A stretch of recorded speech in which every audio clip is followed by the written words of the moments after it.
Bienvenidos a un nuevo episodio, a un nuevo capítulo del podcast de jardinería y paisajismo. Yo soy Claudio y en este espacio comparto contigo lo que sé y lo que voy aprendiendo sobre el mundo de las plantas, la jardinería, el paisajismo y todo lo que las entrevistas nos pueden dar para que puedas tener tu jardín más lindo cada día.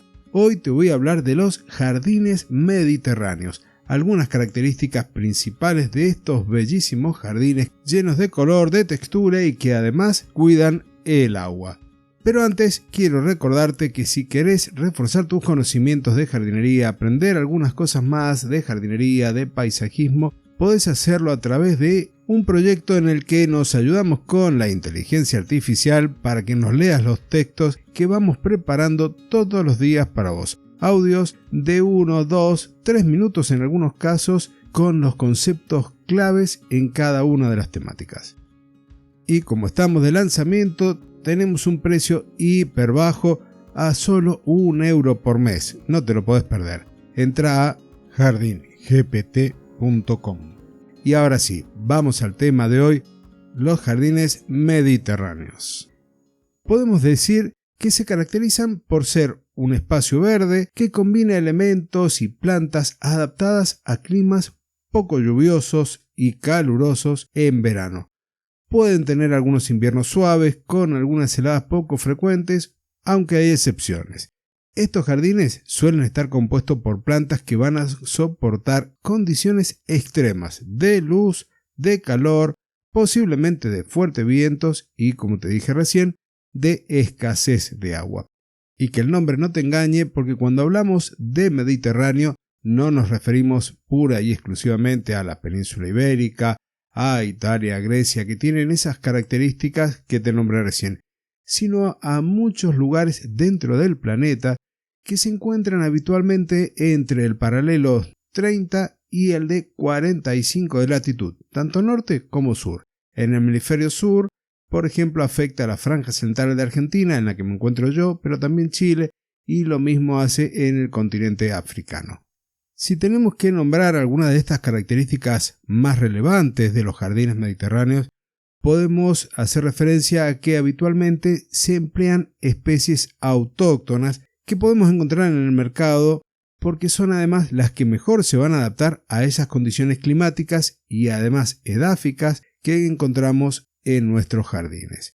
Estas plantas autóctonas se van a caracterizar por ser muy resistentes y por permitirnos tener jardines de bajo mantenimiento.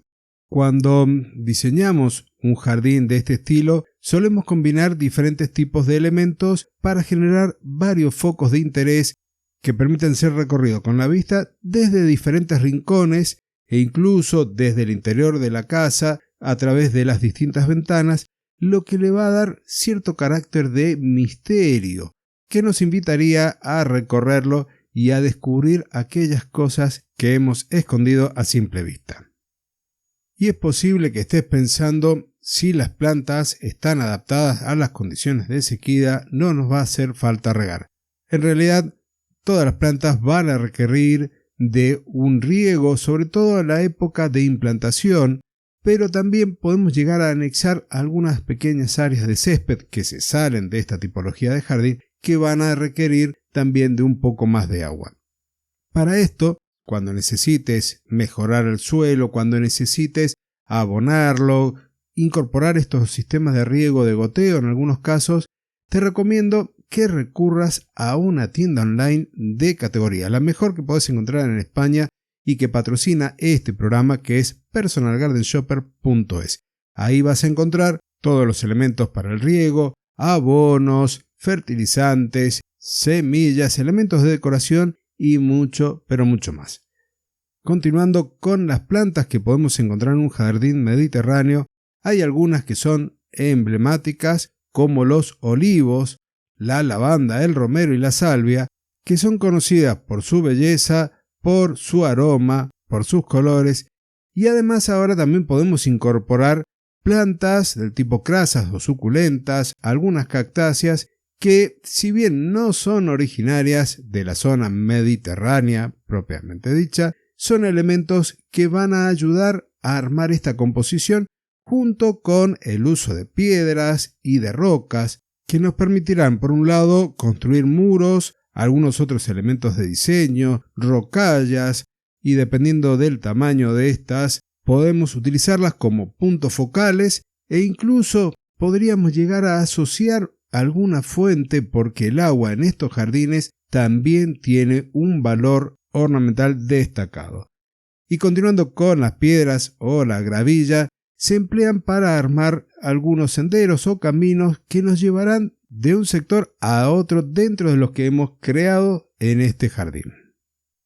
Y como no podía ser de otra forma, te voy a nombrar algunas plantas para que las tengas presente, para que tengas una imagen mental sobre arbustos y algunas herbáceas que podés utilizar cuando decidas transformar tu jardín a uno de bajo requerimiento hídrico, porque en cierta forma terminan generando la base para el seripaisajismo. Y yendo a las plantas que me anoté en este listado para compartir contigo, voy a empezar por la lavanda, una planta perenne con hojas grises a plateadas, con flores púrpuras, con un aroma inconfundible, dulce y agradable, que además tiene una característica importante: ayuda a repeler a algunos insectos y además su aroma tiene propiedades calmantes. La segunda, el romero. Este arbusto leñoso de hojas verde oscuro con flores también azuladas, en algunos casos blancas, nos van a regalar su aroma y además la podemos utilizar como una planta para la cocina, pero con su estructura nos permiten armar setos bajos como para separar algún sector dentro de nuestro jardín. Si seguimos con aromáticas, pero nos vamos un poco más pegado al suelo, tenemos el tomillo, con hojas pequeñas, flores rosadas o blancas, que podemos utilizarla para colocarla, por ejemplo, entre medio de losas que conformen las huellas de un sendero. También la podemos utilizar en las rocallas, cubriendo el suelo para evitar también las pérdidas de agua por evaporación. La siguiente, en mi continente, podemos decir que es fantástica porque atrae también a los colibríes. Y me refiero a las distintas variedades de salvia, arbustos con flores de colores rojos, púrpuras, blancas, rosas. Nos permiten generar ese ambiente más natural, más silvestre, y además hay variedades que tienen propiedades medicinales y otras que se utilizan en la cocina. Si necesitamos destacar el color gris, ahí podemos recurrir a otras plantas como por ejemplo la santolina, que va a tener un follaje gris. Nos permite realizar también un poco de poda topiaria si nosotros queremos armar un cordón de unos 20 centímetros de altura, pero si la dejamos florecer tiene sus flores amarillas y podemos llegar a emplearla debido a sus propiedades insecticidas y también medicinales. Continuando con follaje gris, tenemos cinerarias, tenemos también las gazanias marítimas con flores parecidas a las margaritas pero grandes, de color amarillo, de color naranja.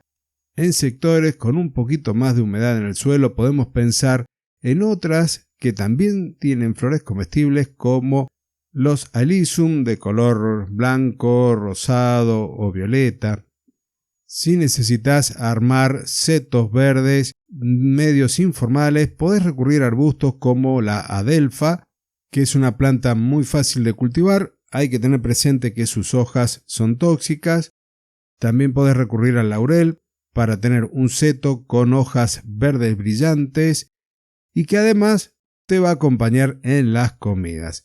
Plantas, como te decía, hay muchas. Si pensás en algún arbusto con frutos comestibles, podés pensar en el granado. También podés pensar en árboles como el olivo o el algarrobo, que te van a brindar esa sombra tan necesaria en un jardín que tiene al sol como elemento dominante y protagonista indiscutido.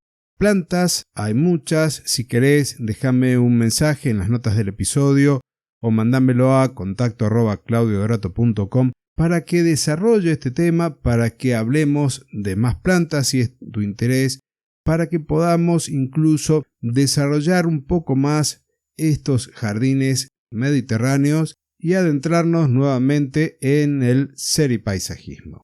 Hasta aquí hemos llegado hoy, te agradezco la valoración positiva, el comentario amable, que compartas el episodio, que pases a comprar tus insumos de jardinería en personalgardenshopper.es.